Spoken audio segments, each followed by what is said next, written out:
Hola, bienvenidos a la pulquería La Risa, está aquí en la Ciudad de México y bueno, esta pulquería tiene 120 años, acaba de cumplir. Cuando quieran aquí, bienvenidos.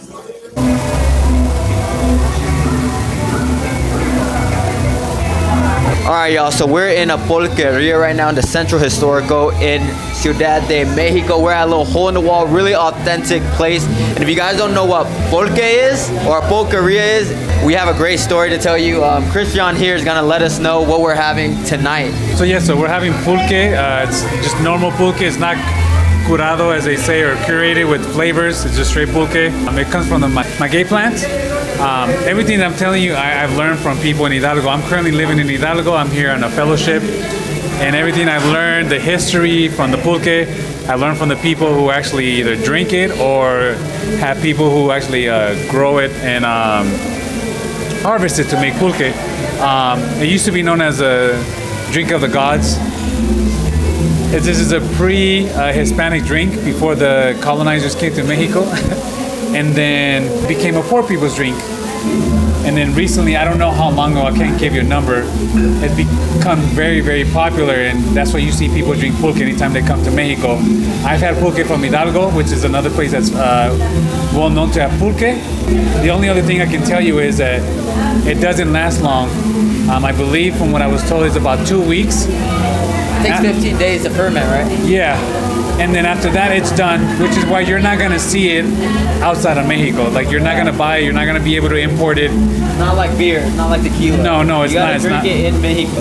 And there's levels to it. If you can harvest it that morning and you start selling it in the afternoon, which I was told is the best time to drink it, you're gonna get that fermentation where if you drink about a liter, which is what people normally drink, you're gonna get that alcohol feeling, but you're not gonna get the side effects that you do with alcohol, like beer, liquor, where you get a hangover the next day. You're gonna feel dizzy, but you're not gonna get those awful side effects. So I guess that's a bonus, but you're gonna feel some type of way. Yeah, I've been to a couple pulquerias so far, but the vibes are like very local, hole in the wall. Like you're mostly gonna find locals here, right? Yeah, and if you notice, it's very hole in the wall-ish. There's couple a sign. tables. Yeah, and there's a sign that says agua para el baño, meaning so you can wash your hands in the bathroom. So yeah, this is not like a typical bar in the U.S. Like this is straight, no frills. You come here to get pulque and that's it, like nothing else. All right, so can't wait to try it. Let's give them a taste test. Cheers. Cheers. That's good. It does have a strong fermented taste. Ooh, it's good. It's kind of creamy too. It is creamy. It almost tastes like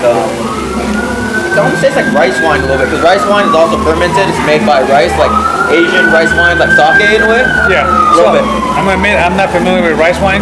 I drink kombucha, which is also fermented. Yeah, like kombucha. That's what it tastes like. So yeah, it's also similar to fermented. kombucha. Yeah, so I drink kombucha. So I would say that that's part of the fermentation. Yeah. But that's what I would,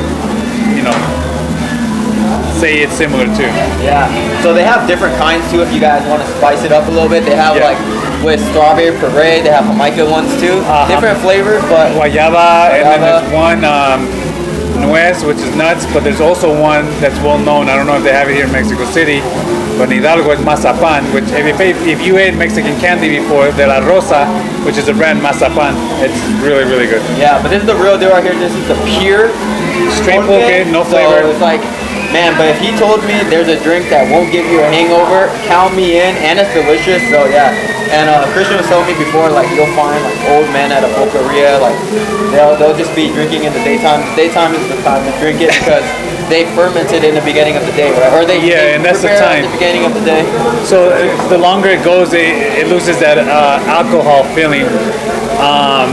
So like I mentioned earlier, it used to be poor people's drink.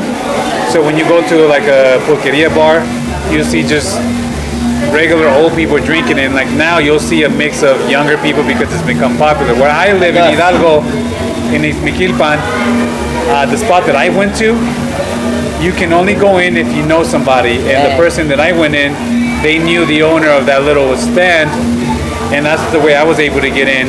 And everybody that was drinking was at least 50 or 60 years old. I was the only 30-year-old, me and my friend. that we're there. We're the only young people. Dang, that's like some Fight Club-ish. If you know, you know. Yes, if you know, you know. All right, cheers, brother. All right, cheers, man. Cheers. Salud. But yeah, it's all about the vibes, guys. Hole in the wall, great drink. Salud. No hangover. Nope. Let's get it. So this is the digs right here, guys. Very local. They got all the flavors right there. But we came a little bit late in the night, so they ran out. But looks great in here. A lot of great artwork. They have some shrines in here. Catholic, of course. Yeah, it's dope. We are here during Dia de los Muertos, so there's a lot of ofrendas. It's great in here, guys. And there's a party going on outside too, so we might have to check that out after a couple of pulques.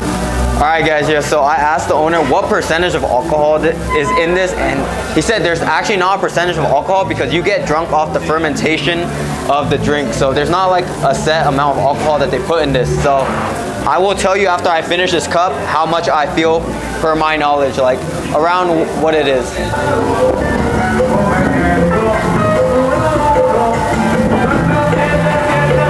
So we are right outside the pulqueria right here, and as you guys can see, the architecture is crazy. We are in the Centro Historico, the historical district, so they don't call it Centro Historico for a reason. The owner, Ricardo, said that this spot has been open for 120 years, the oldest pulqueria in the city. He says there's some that have been open a really long time, 80, 70 years, but this is in the Centro Historico, and he said this has been open for 120 years, guys. So it's withstood the test of time, and it has great vibes. Hole in the wall spot, very local. I'm glad I got to experience it. Let's go finish our pulque. Guys, so I finished my cup. I would say that the alcohol percentage it's around like 3-4% for me. But guys, one of those pitchers is 80 pesos each, right? Or no, 40 pesos each. So 2 pitchers, 80 pesos, it's like, I can't do math right now. $4. $4, guys, so that's a great steal. So you get a couple of those, adds to the percentage if you guys want to get, you know, lit.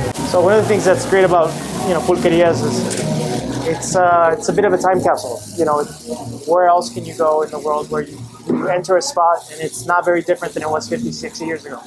I mean, in this case, 120. Yeah, one of the things that we want to be mindful of is just the changing dynamics that occur around the city. This place is still a place that serves the community, you know, so it's a place that's just really authentic in everything about itself. It hasn't been changing with the times or any modern, you know, taste or acquired taste or frills. It really is what it is, and it's very reflective of the community, of who serves behind the bar and who they're serving to. So it truly is a privilege to be here and to be consuming, you know, in a place like this. I consider it the utmost privilege, and it's awesome. Like, you know, you get a liter for, what did we say, 40 pesos? I mean, that's phenomenal, right? I look at that and I'm like, oh wow, I'll have another one. But you also think, well, who are they serving? You know, what's the social structure? You know, what's the dynamic here? And you start to notice, like, this is the area that it's been serving for a long time. So this is a fair price, right? And so what I would hate to see is a place like this continue to change to serve maybe a different clientele. We want it to keep its authenticity. And that's what makes this such a beautiful time capsule, is that it's been that. And so anytime I'm here, I always want to be respectful of that, mindful of that. And it seems like that's what folks do when they come here. Guys, so there's like a jukebox in here too, where you can put money in and then you can play your music. So yeah, we just put on some bangers right here in the pulqueria. All right, y'all, so we're in Licoreria Limantour. It is the number 4 on the top 50 best bars in world list and number 1 in Latin America. And we're here with some friends. Want to say what's up, guys? Yeah, so we're about to get some drinks tonight. The interior looks great. It looks really dope in here. Apparently they got some house special drinks and some crazy drinks and vibes, so we're gonna check that out. Number 4 bar in the world. That's crazy. Alright guys, so I'm gonna try the mezcal stock. It's one of their recommended drinks. It's basically mezcal with aguas frescas piña. Ooh, really refreshing, a little bit smoky, foaming from the top. Ooh, good, super refreshing. A little bit spice too. That's dangerous because it's super tasty. Alright, about to try my Ongo Langosta. So it's JW Black Label whiskey with a bunch of ingredients, but definitely the main one is lobster mushroom. Let's try it out. Ooh, it's kind of strong. Has a deep, dark taste. Kind of tastes like licorice. It's like licorice. It tastes a little bit chocolatey. Ooh, so if you guys like, almost like coffee too. It tastes kind of like very earthy, kind of like cacao, chocolate. Ooh. Salud. To be honest, I prefer my fruity flavors, but this is great if you guys like whiskey. Oh yeah, Oh, okay. it's much better. Alright, so I think we're gonna have to switch drinks. So I kind of said I didn't like that one because it was like too dark, tastes like coffee. And she said her drink was too sweet, so we might have to switch. So we just switched. So I'm gonna try her Jamaica Mezcal. Oh, it is really sweet, but I like it. It's refreshing. Jamaica, so ooh, has that Jamaica flavor. It's like, I love my hibiscus. Really refreshing, but it's very sweet, and that's why it's dangerous, because you can drink like 3 of these and forget you're drinking alcohol. You don't even taste it in there. Salud. There's orange with tahini for us. Ooh, that's smoky. That's actually not tahini. It tastes like huge grains of like salty, really salty salt. Definitely 3-dimensional flavor, salty, sweet, with the hibiscus, refreshing. I really like this drink. This is my drink. And I had this at the other place, that's why I didn't want to order it here, but it worked out anyways. Mezcal, Jamaica is one of my favorite drinks in Mexico City so far. So there must be something in that licoreria, because I only had like 1 drink and a little bit of my friend's drink, and I feel a little bit buzzed. It's pretty strong drinks, but it's tasty. I guess that's the thing about the spot, guys, just the vibes, the ambience. It's right on Roma Norte, some outdoor seating. The ambience is great. Like, have some drinks, music with some friends, but the Mexican cocktails, I really like the Mexican drinks, and just the agave, the mezcal, the Jamaica, aguas frescas in the cocktails. Those were fire. But yeah, DVW score, I say it's like 8.5 out of 10. All right, so I got another drink. We are in Mexico. I never had Mexican whiskey before. I had Japanese whiskey. Tobiko was fire. I love Japanese whiskey, American whiskey, of course, but let's try the Mexican whiskey. Ooh, guys, it is really strong, but you get a strong taste of that maize. So Mexican whiskey has maize in it, the same that's in like tamales. So maize is like that corn flavor. It's like really sweet, earthy. You get hit in the face with that corn flavor like that. Like, it's like really sweet with the whiskey, so it's actually fire, guys. It's not like a subtle hint. Like, you really taste the you know, the maize, kind of like in a tamale. Ooh, it's good.